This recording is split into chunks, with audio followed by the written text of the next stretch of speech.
He was all ready.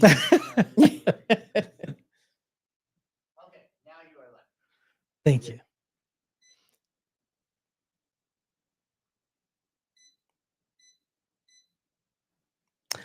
What's going on, guys? Hey, we are here at the L3 studio in Fairfield, California. We have a very special guest. Today, we're doing a business spotlight here in Solano County.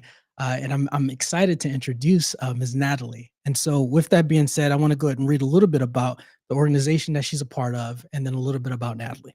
All right, so listen up. The Solano Family Justice Center is a one-stop center for survivors of interpersonal violence, domestic violence, sexual assault, elder abuse, child abuse, and human trafficking. They partner with 15 Solano-based organizations, several of whom are on site at their center. So they also run the county's supervised visitation center called Safe for Us, and a safe number for us. And Natalie, so today I have Natalie Oleas here, who is the Regional Director of Administration for the Contra Costa and the Solano Family Justice Center. A California native, has worked as a survivor advocate for 20 years. She graduated from Northeastern University School of Law in 2011, where her studies centered around victim advocacy, criminal procedure, and civil rights. While living in Massachusetts, she worked as a legal consultant for a local rape crisis center. She received her Bachelor's of Arts degree from UC Santa Barbara, where she double majored in English and sociology and worked as a speaker for the rape prevention education program. She was a certified rape crisis counselor in California and Massachusetts. She coordinates high-risk team case reviews in Contra Costa and is supporting Solano in creating those programs. Ladies and gentlemen, Natalie Oleas. Thank you for having me. Absolutely, absolutely. Thank you for what you do, for your presence, and for your time. I was reading about the organization, and I just, on behalf of our team, we take our hats off to you for everything that you and your team are doing in the community, because there's clearly a need. Unfortunately, there's a need. And so I definitely want to talk about the organization, but before we do that, let's talk about Natalie. So Okay. Originally from California. Tell me a little bit about your story. Who is Natalie as a young teenager and a young adult? So I actually wanted to be an actor when I was younger. I love being on stage. I love performing, filming. Okay. And when I realized that that's a really hard industry to get into and it's not always lucrative, I said, well, what's the next best thing? So then I wanted to be a trial lawyer. So Okay. I ended up going to law school in Boston at Northeastern. And Northeastern's focus is really about civil rights, human rights, and that was what I was interested in doing.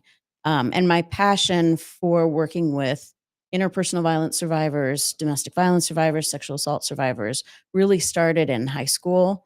And for a while, I wanted to be a prosecuting attorney. Oh, wow.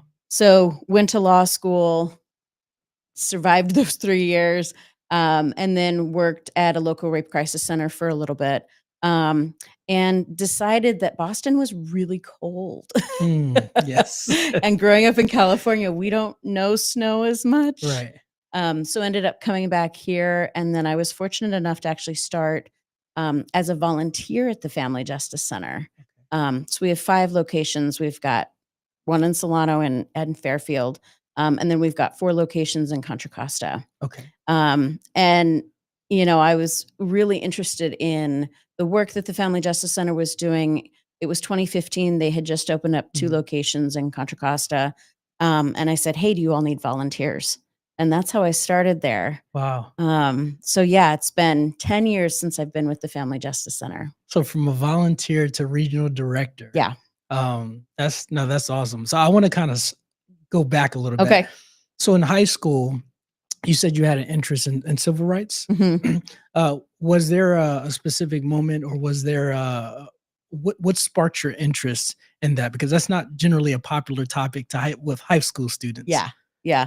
I have known people who have been survivors of sexual assault and sexual violence, and I've always wanted to help people. I believe that that's why I was put on this earth was to help people. And I felt if there was a way that I could do that, that would make a big impact, Mm. and not necessarily on a mass scale with millions of people, but Right. impacting individual lives, I wanted to be able to do that, and I've really held that passion for a very long time, and it's still that's why I still do the work that I'm doing now is because I just believe that individuals who have gone through trauma Mhm. can heal and can thrive in their lives. Sometimes they just need some support to do that. Yeah, I definitely want to maybe talk about some tips. Not right now, but later on, Yeah. as we dive deeper into it, because I know there's a lot of emotion and mental tied to that. And so I know right now there's a lot of people just in our county who are impacted by all those things. And Mhm. so definitely want to talk about those. And but before we do, regarding this, you went from high school, had this interest. I feel that it's a beautiful thing when you can find like your calling, Mhm. right? Yes. Especially when it impacts people around you. And I often, I retired from the Air Force, and one of the things I used to say to the younger airmen was that I feel like my calling in life is just to simply add value to people, Mhm. right? And so, and it sounds like you share that that passion Yeah. um, in the arena that you're in, and so you left high school, went to college. Mhm. So you left California, this beautiful weather out here, and went to the East Coast I coldness did. in Boston. What was that experience like?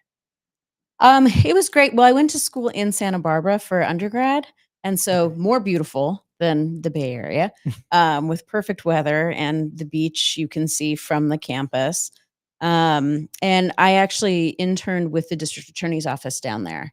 And that's where I realized this is what I want to do with my life.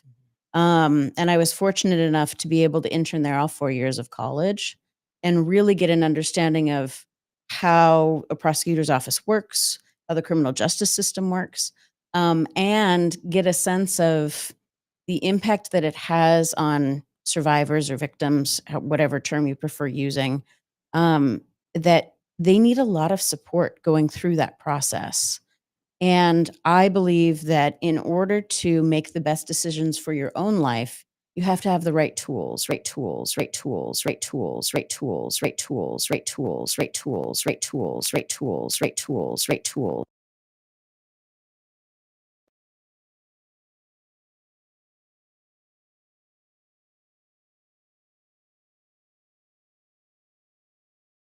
Understanding of that system. Yeah, there's a saying that says information changes situations. And when you said that, I kind of that slogan or that quote popped in my head. And I don't think people realize the power of insurance. Like the amount of information that you get, the people behind the curtain that you can get from organizations, from business aspect, from nonprofit aspect. How do you feel that your internship has prepared you to be a director for becoming a business? I can't speak highly enough about it because, like I said, I started at the Family Justice Center as a volunteer. I have this postgraduate educational background, and I just don't have any really have fun and I think a lot of people go through that. And if there's an area that you're interested in, and there's a way to just get in the door. So if it's an internship, if it's being a volunteer, it's doing flyers on the weekends, whatever that looks like. Right. Once you get in, you start getting to know people, Mhm. right? And then hopefully they see how passionate about the work you are, and kind of go from there. And that's really I was a volunteer with the Family Justice Center for a year. Yeah. And then I convinced our executive director that she should hire me. So, What was that conversation like? it was one of those things where we were significantly smaller as an organization at the Mhm. time. So there were 9 employees. We had only 2 centers. And I was helping with a program called WINGS. So that stands for Women Inspired to Grow and Succeed. Mm. And what WINGS does is sort of once someone who is a survivor is out of their crisis state, so they're not in danger anymore. They've sort of been connected to the right resources they need to get connected with. We try and have a program, what we call our long-term safety programs, for learning how to set goals, learning how to balance a budget, learning how to rewrite your resume, going back to if you want to start getting your AA degree, whatever Right. that looks like, we want to be able to support that. And so the Wings program is a weekly class that enables clients to be able to do that. And so I started with that program. Wow. And I was fortunate enough to be able to co-teach that program with the site director at the time. And she just was really trusting of me and let me just kind of go with it and understand the curriculum and support the clients. And, from there, I think my hope is that the executive director saw something in the work that I was doing and the passion that I had, and wanted to have that as a part of the center. Yeah. And that's what we look for in employees that we're trying to hire for now is what's your driving force. Mhm. There's a lot you can learn. You can be taught a lot, Right. right? But I can't teach somebody how to have a passion for helping other individuals. If you don't have that, that's totally fine. You don't have to, but this definitely isn't the right work for you then, Right. you know? Yeah, it's pretty cool to kind of hear more um about the Justice Center and programs like Wings. So Mhm. does that program still exist? It does. Gotcha. It does. I'm not running it anymore. Yeah. I mean, it's definitely changed with iterations and had to go online when COVID happened and all of those Yeah. things. But we've really wanted to, it's one of our foundational programs just because I think a lot of times there's not enough long-term support for Mhm. survivors. And that's what's needed, Right. to get to that thriving point in their life. Yeah. It's funny. So when you were actually telling me about the program Wings, the word foundation stood out to me. And I was Mhm. just like, that is a very a great foundation to have, right? Because the conversation, especially in the demographics that you guys serve, it's not often that conversations about budgeting or just financial literacy in general or other support and resources being provided. And so to walk away, um, I don't know if you guys graduate individuals, but We do. got you. So as a graduate of that program, to walk away knowing that you have at least a firm foundation, and now however you build off of that, Hmm. it's on you. But that's good. And like you said, it's a long term thing, Yes. right? And that's good. That's good. Yeah. That's good. So now I'm kind of being where you are, looking back of when you were a volunteer, teaching those, knowing that that program still exists. Where do you see that program, or are there other programs that are similar to that you guys are providing the resources for women? Well, so the beauty of the Family Justice Center and the way it's set up is we have a lot of partners. Okay. That's how the Family Justice Center model works is Mhm. we as an agency alone do not know everything. Mhm. We can't know everything. It's not possible. Right. But in that sense of a village model, if you put all of the experts in one room, that Mhm. room's going to know a lot. Right. And so it's the same concept for survivors as well Mhm. in this Wings program and in other programming that we have is we bring in partner agencies who do financial counseling or do career counseling or can help you get set up with college, things like that. And even though we like specifically our staff may not be the experts in it, we have experts that are accessible for folks Mhm. and getting connected to the right people to ensure that they're getting whatever goals they want to Right. meet, having those met. Yeah. So I have a question. So there's another saying that popped in my head. That's collaboration save nations. Yes. And so from a regional director's perspective of the Family Justice Center, like what um, do you see the value in collaborations? And then also the second piece of that is why? Why, if it is important to you, why is it important? So I think it's critical. And I'm very, very fortunate in that the role that I have now is I coordinate a lot of our county programs, so Okay. both Contra Costa and then trying to support Solano as well. And those can look like high risk review teams. So, for example, if an agency identifies a domestic violence survivor as being very high risk, Mhm. meaning they're likely to be severely harmed and or killed, we want to look at that case more closely and figure out how we can support that individual so that outcome does not happen. Right. And you can only run those teams as a team, which means you need the right people at the table for those conversations. Because again, not one agency can try and help support a survivor in those situations.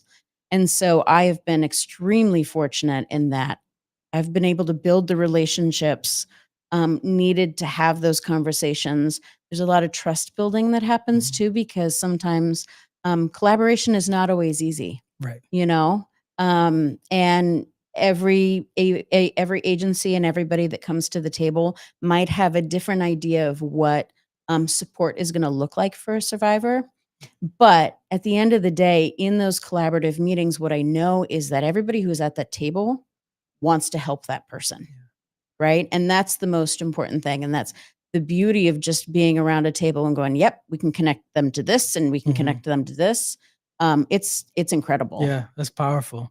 That's good. So, who are some of the partners that you guys have? So we're working, we have several partners that are on site at our Solano office in Fairfield. So we have a few of the domestic violence crisis and the rape crisis centers. So we have VEST, Sane SART, SafeQuest is available to us as well. We also have a social worker with the county who is able to connect people to public benefits, or say, for example, somebody has applied for a public benefit and then they're like, "I don't know what my status is. I don't know Right. who to contact." They can look that up and kind of get them back on track. Right. We have the district attorney victim witness office. We have a victim witness advocate there on site as well, and she's incredible. And then we also have a couple of resources for elder individuals. So we have empowered aging on site. And then we have offsite partners too. So just within the community, anybody that might have a resource for a survivor when they're trying to get out of their crisis situation, and again in that long-term Gotcha. surviving and thriving. Wow, that's I mean, a special shout out to the partners that you guys have, because I know again, the audience that you serve is not always easy. And I know you mentioned collaboration is not always easy. No. And so that kind of leads me to another question regarding collaborations or partnerships. What are some of the qualities that you and your team are looking for when collaborating with individuals? I think the biggest thing is the willingness to work together. Mhm. Um, there are some agencies that do things really well on their own. Not necessarily everything, but they will have pieces where, yeah, they're the expert in that. And sometimes that's very challenging when you have an agency that has that mentality Mhm. to come to the table and be willing to share resources, and again, it's about trust building, Right. really. Um, and and I think, the Solano Family Justice Center has been around since 2011. Mhm. So it's been around a while, and the Contra Costa Family Justice Alliance was the one that took over running it in 2023. Okay. So we're fairly new on the scene, so to speak. Um, and the main thing that we've really wanted to do over these last few years is learn about the agencies that are here in Solano and build relationships with them that can kind of heal any or do reparative work for any Right. relationships too. So it's been, it's been good. It's been hard. Um, but we're making it through. And I think the community as a whole has more resources and more access to support now that we've been able to build those relationships. Yeah, that's awesome. Just to see, so I'm newer to Solano County, Okay. and one of the things I do see is more people being willing to collaborate and focus on the end goal, Mhm. and that's been very refreshing to see from a business aspect, from a community aspect. And so I have one more question for you about you, and then I want to Okay. transition more into kind of the Family Justice Center. And so you were a crisis counselor. Yes. So can you share some of the highlights of being a counselor and helping people in that phase of your life? Yeah, absolutely. So, anyone can be a certified domestic violence or rape crisis advocate. Um, what, at least in California, the requirement is you have to sit through about 40 hours of training. Okay. So, usually, the Domestic Violence Crisis Center for the county or the Rape Crisis Center for the county puts on those trainings for community members. And then once you go through that training, you usually volunteer on their hotlines. Both have 24-hour hotlines that are available for survivors to be able to call anytime, day or night. And they need support in manning those crisis lines, right? So one of the things, because I have a legal background, one of the things that I felt privileged to be able to do was walk survivors through the legal process. So, Mm, for example, if somebody needed a restraining order and they didn't understand that process, and it's a complicated process, to be able to walk somebody through that is really beneficial for them. mhm, And it helps them decide whether or not they actually want to file something. And some people, after hearing about the process, decide, you know what, I'm not ready for that. And that's okay. You don't have to be. But now at least you know the process and you've been able to make that decision for yourself. And so those have been the highlights, is being able to be on the phone with somebody, and when they're asking questions, being able to have the answers for mm. them, or trying to figure out the answers together. I am not an expert in any sense of the word. I do have a lot of experience and I've grown significantly with our center in the past 10 years. But there's always things that I'm still learning, ways that we can support survivors better, Mhm. um, and get them the help that they need. Yeah, there's a saying that is the foundation of our company is if you're not moving forward as a learner, you're moving backwards as a leader. Mm, And what you just said kind of highlights that. And it's amazing to kind of uh, converse with someone that's in that space that simply has a passion for it, but still wanting to become that next best version of herself, because then you can obviously pour out to more of the community, your team, the organization itself. So again, just hats off to you. yeah, thank Um, you. and that was going to be my last question, but I have another question. Okay. Just because of from going, like, being a counselor, and I know when it comes to pouring into people, pouring and pouring, pouring, sometimes your tank can get empty, Mhm. right? If you're not aware of that, if you're Yeah. not self-aware, if you're not monitoring that and then doing so, what are some of the things that you do to keep filling up your bucket? Yeah. That's really important. I think anyone who does work with trauma survivors can experience something called secondary trauma. And so, even though you yourself haven't experienced what they have lived through, hearing about what they have lived through can be very traumatizing in and Mhm. of itself. And so, that's a real concern for advocates, for what we call our navigators and our Okay. staff, is making sure that they're able to get through and support themselves when they hear those really hard cases. Mhm. One of the things early on, and I actually learned this when I was an intern at the Santa Barbara District Attorney's Office, was um, I was helping at the time, prior to being online. They used to print pictures for Gotcha. trial, Gotcha. right? So, so I would help print those out, and it was the first time I had ever had to see a murder victim, Mm. and it really impacted me. And for a while, I had to think about, do I even want to do this work? Because I don't want to have to see that again.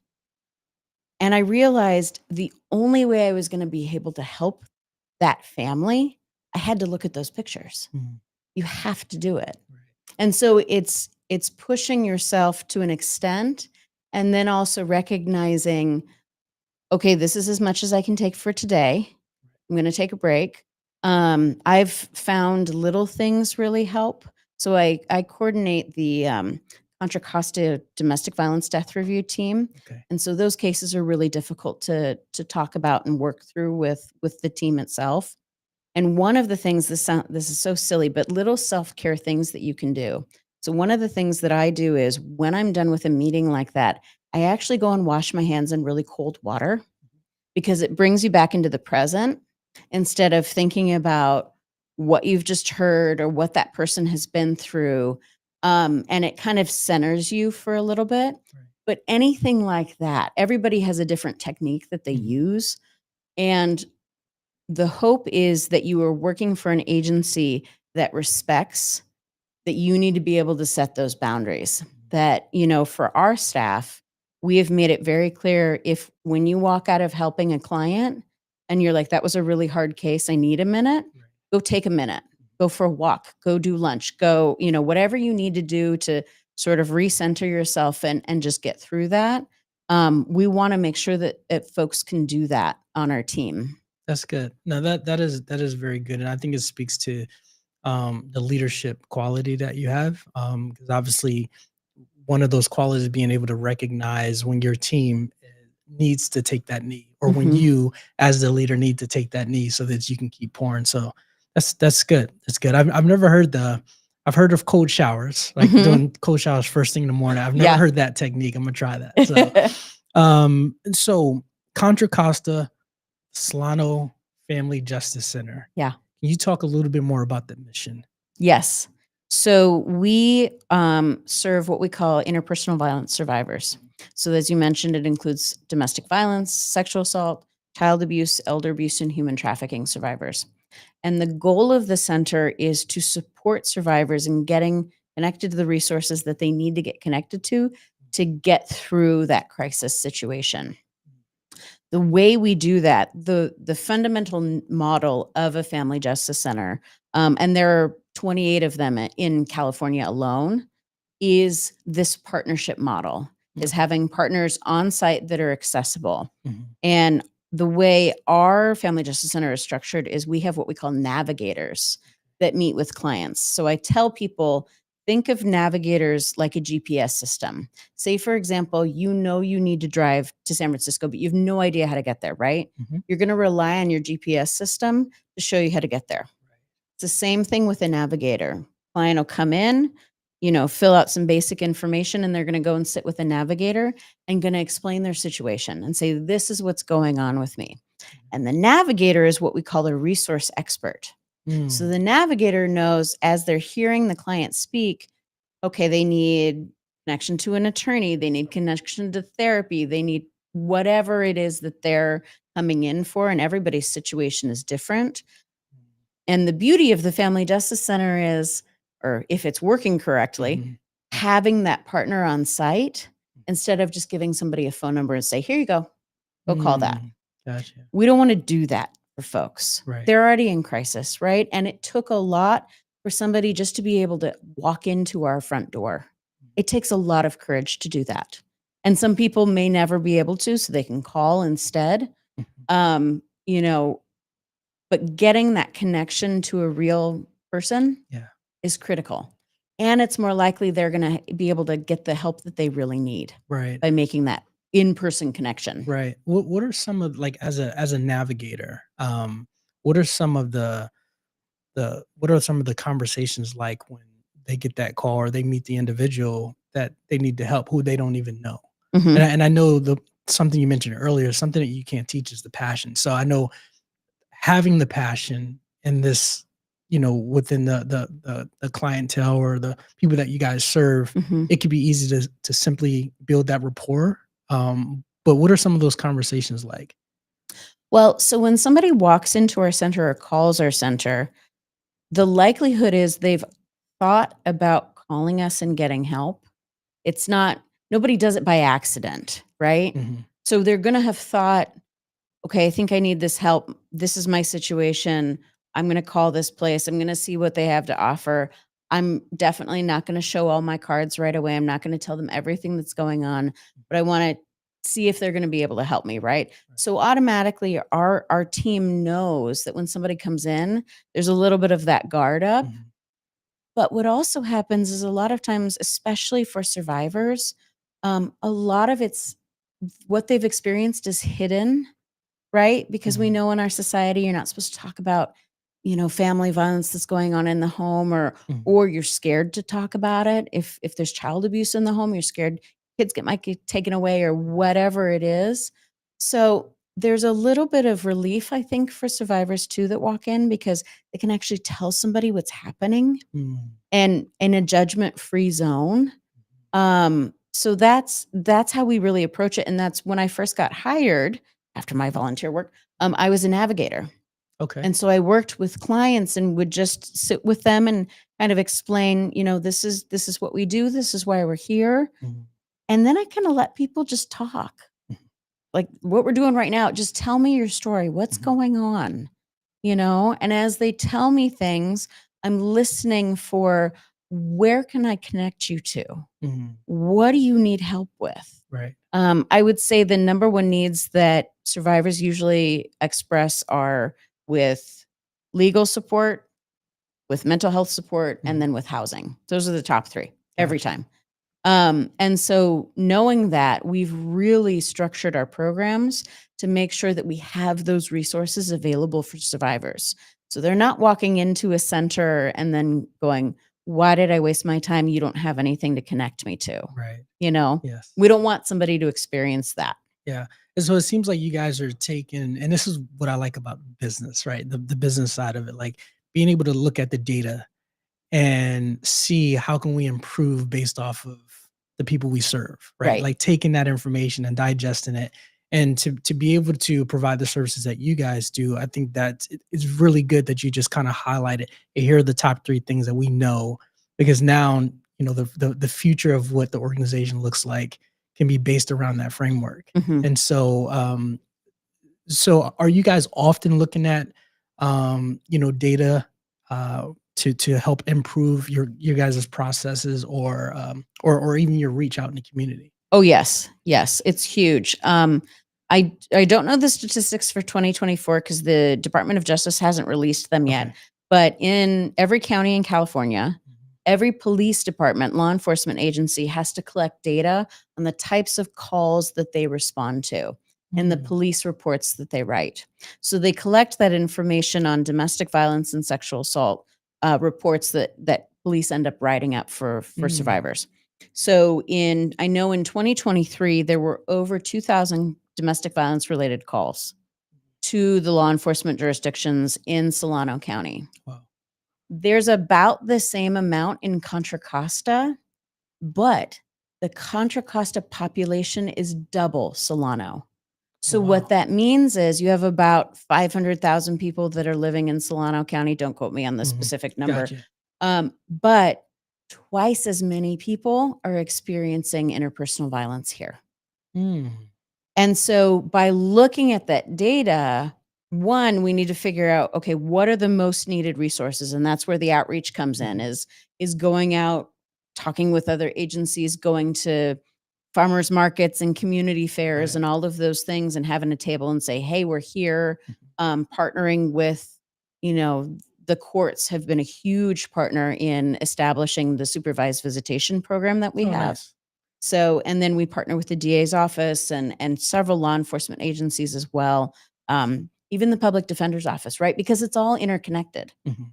Yes. and that's the key is figuring out what that data looks like, and then every client that comes into our center, whether they meet with a navigator or they meet with a partner agency, they're given an anonymous survey at the end, because we want to understand if we're not doing our job well, Mhm. right? Right. It, we want to make sure that the experience you have when you walk in that door, when you're walking out, is you have the information that you need to make a better decision for yourself. Right. I can't guarantee that everybody that comes in is gonna get housing or gonna get representation by an attorney. It's not feasible, right? Right. Not in the system that we have set up right Right. now. But you will have the information to know how to access those resources a little bit better. Gotcha. Yeah, that's interesting. I know, so there's a lot of organizations and businesses who send out surveys. Mhm. Um, and there's a big percentage of those organizations, they receive the information or the data, and they do nothing with it. Right. Right. So what are some of the things that, when you guys are looking at those survey results, some of the things that you guys are doing, once you're aware of some of the things within Mhm. the responses? Yeah, so I the most important thing, one of the things that we ask on our survey is, did you feel safe at the center? Um, I don't know that there were many that have ever checked no in Gotcha. that answer. It's on a scale from 1 to 5. Gotcha. But if somebody does, we wanna follow up with that person, right? And say, "Hey, Why did you mark this? And it's not accusatory, it's that we want to be able to change Mhm. so that nobody else experiences that, or when that survivor comes back in again, Yeah. they don't have that same feeling. One of the other things that we do is we have programming for survivors, as I mentioned earlier. But we do a lot of listening sessions with both the survivors we work with and the community. And that's a lot of times where we get the ideas for our long-term safety programming, Mhm. is hearing what's missing in the community. One of the programs that we have is a community fellows, and it's sort of like a leadership internship Mhm. program. And the community fellows brought about a monthly group called Project Connect, Okay. and it's offered in English and Spanish. And it's for survivors. It's not a support group, though. It's a community building opportunity. And so we have, different agencies will come present so people can learn about some of the resources in Solano, Contra Costa. Um, People can, sometimes they do like yoga, sometimes they Okay. do drawing. It just, every month is different, right? Right. But we created that program because there was that expressed need by survivors Mm. saying, we don't have this. We want to connect with each other. We've gone through similar experiences, and we want to be able to grow and learn about our community and ways we can support other survivors. And so this program really came out of that feedback. And Mm. so I mean, it sounds super cliche, but the feedback that we get from our partners, from our clients, it's so important because you have to always improve on what you're doing. Right. And you have to know what people think you need to improve on in order to do that. Right. So, Yeah, that's good. That's good. And I'm glad that you highlighted about like when you guys are looking at those responses, like the follow-up, yeah. right? And because there's always fortune in the follow-up, right? And sometimes that fortune is being able to improve those programs so that you can impact more people, right? So Yeah. you can provide more solutions. So that's good. Yeah, that's exciting to hear. So Contra Costa County and Solano County, you got. I know one of the things you guys are looking at doing is really planting more of the presence regarding the community relationships or being out in the community. Do you have or do you guys have a team that's dedicated in Contra Costa County and Solano County and helping kind of push that to be more face fronting? So it's our team. Okay. There's Okay. no one specific. Okay. We're a nonprofit. Gotcha. So what we do is we have trained all of our team members, our navigators, our project assistants, or the Okay. folks that sit up at the front desk, even our managerial staff. Everybody's been trained on how to go do outreach, Mhm. how to do a presentation about our services, how to stand at a table at a community fair and talk about our services. Mhm. That's really important for us, because it's not the beauty about our agency is it's not just myself or the executive director or the regional director of client services going out and talking to Right. people. It's all of us, Mhm. right? Because we're going to be able to reach so many more people if more of our team members can get out there as Right. well. So it's sort of that fine balance between being in the office supporting survivors, and then maybe one of the navigators goes out and does a community event. Mhm. So you're on both ends of it, Right. making sure that you're getting the widest reach for communities. One of the beautiful things, one of the few beautiful things that came out of COVID was we've been able to do so many more trainings, and we have a special learning series that we do with our Solano Family Justice Center that's Nice. available to people online, and it's totally free. And Nice. we bring in experts in their fields to talk about different aspects of interpersonal violence work. So we've done trainings on like mandated reporting, strangulation in domestic violence relationships, um, the impact of trauma on children, Mhm. and those really, it's our Family Justice Institute that does those trainings in our learning series. Um, those are really for direct service providers. Clients are welcome to watch them as well, Nice. but direct service providers, I think, get a little more out of it because then they know the resources to connect their clients to. Mhm.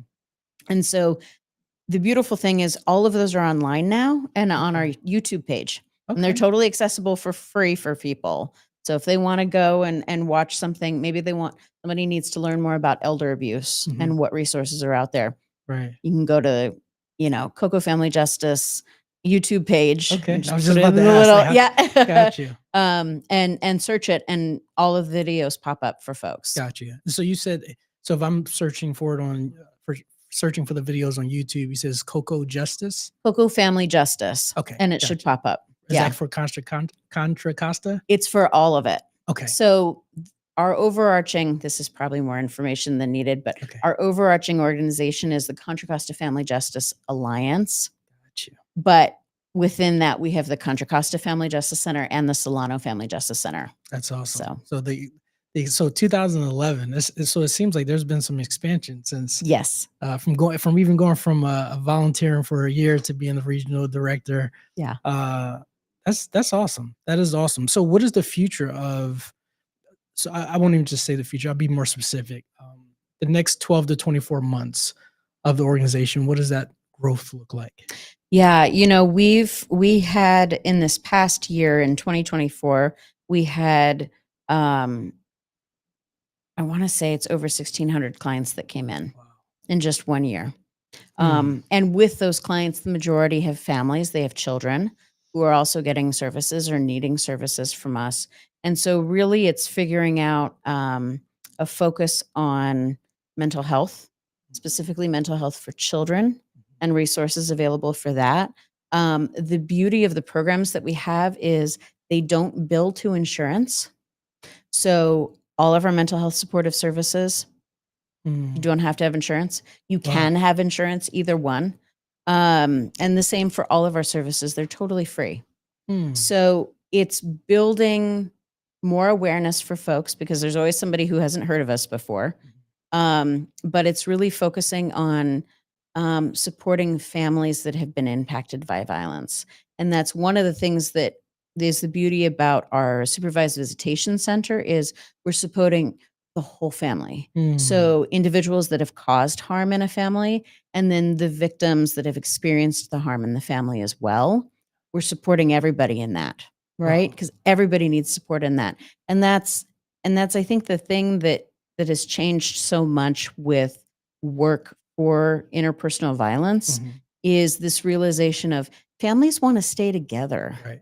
For the Yeah. most part, they just don't want to have violence in their lives, Mhm. which is completely understandable, Right. right? So in order to help somebody get through that, you have to work with the whole family because it's a pattern, it's a cycle, and you have to be able to break that. And it takes time and it takes support to be able to break those habits and those cycles. So you need to support everybody in the family in doing that. And that's really what we're trying to focus on is providing support for survivors, those who've caused harm, the children that have been impacted, other family members that might have been impacted.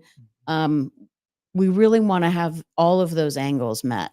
Yeah. That's good. So you throw out some interesting numbers. 2023, you said generally Solano County had about 2,000 Mhm. domestic calls. Yeah. Uh, in the last year, you guys been able to serve about 1,600 clients. Yes. That's I mean, from my perspective, that's amazing. Yeah. Like to know that almost all of the calls that have been received in some way, shape, or form, you've you guys has been you have been able you and your team have been able to serve almost equally that the same number. Mhm. So people are getting help, they're getting resources, they're getting some type of solution or some foundational resources. Yeah. So that's amazing. Yeah. Yeah. So thank you for sharing that. Absolutely. So it is the month of March, Yes. 2025. You and your team are about to put on an amazingly big event. Can Yes. you talk about that before we close out? Absolutely. So the Solana Family Justice Center has, even though we've been established since 2011, and then Contra Costa Family Justice Alliance took over running Solano Family Justice Center in 2023.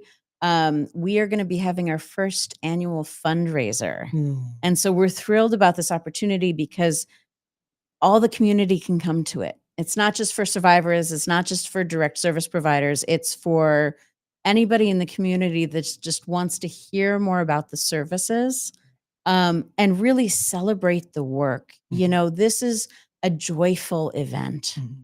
This is a community bonding event. And we're so fortunate. So it's going to be, it's called our a night in diamonds and denim. Okay. And it is going to be on Friday, March 28th. It's going to be at the community center, City of Fairfield Community Center. Okay. And we are so fortunate in that the Solano Sheriff's Office has graciously offered to barbecue for this event, which we're told it is quality Right. barbecue. Yes. So I'm Yes. excited about that. That's awesome. But we want to get people there to learn about the center and learn about what we're doing and where we're going to grow over the next couple of years.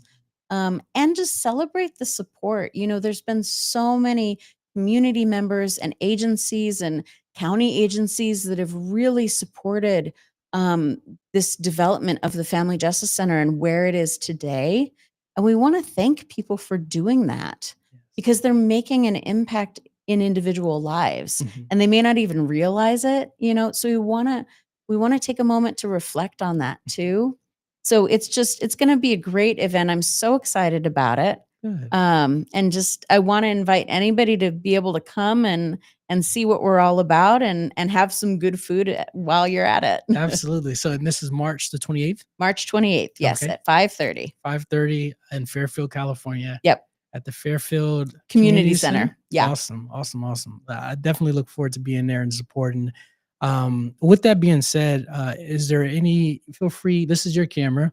Are there any final thoughts that you have? And then also, how can people reach you and your team? Absolutely. So I appreciate the opportunity to be able to be here today. I want to reach as many people as possible because there is hope and there's support out there for survivors that are willing to make that phone call or willing to walk into that door. The Solano Family Justice Center is located at 604 Empire Street in Fairfield, California. We're open 9 to 5 Monday through Friday. You can just walk in. You do not need to have an appointment.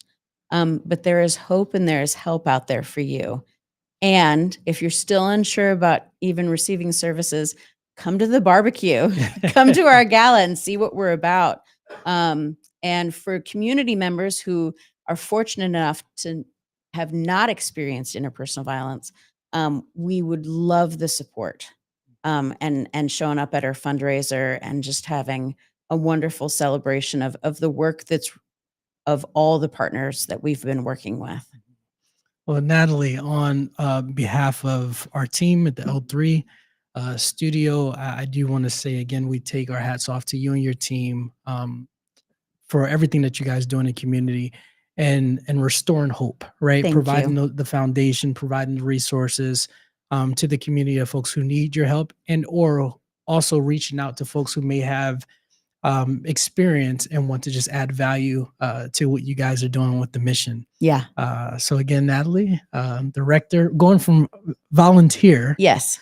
to now regional director of the Solano Family Justice Center. Oh, Yeah. I'm sorry, Contra Costa and Solano Family Justice Center. Yeah. So again, thank you for your heart, your passion, and everything that you and your team do. Thank you. And thank you for inviting us to be a part of this and getting voices out into the community. The work that you do is equally as important. So I Thank you. appreciate it. Absolutely. All right. Collaboration saves nations. Yes.